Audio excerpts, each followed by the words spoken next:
Kapag galing sa hirap, mas matapang sa buhay. Kung mapapansin mo ang mga taong matitibay sa buhay, sila yung mga taong galing sa matinding hirap sa buhay. Mga naranasang grabe sa bigat ang mga problema na kung mararanasan sa buhay ng isang simpleng tao, susuko at susuko talaga. Aayaw at aayaw talaga. Bigla na lang titigil at tatanggapin na lang ang nangyari.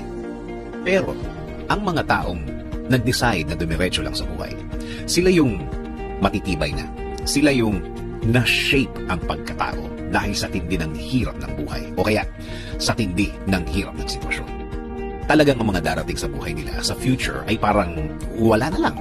Tama, manggaling na sila sa pinakamahirap, pinakamatindi. Oo naman, nasa kanila ang desisyon kung ayaw na nila. Pero, ano ang pakinabang kung ayaw na sila? Sa bandang huli, sila ang talo. Sabi nga nila, bahala na si Lord. Malalakas ang faith ng mga taong ito. Pinanggalingan na nila yan. Kaya alam na nila na hindi naman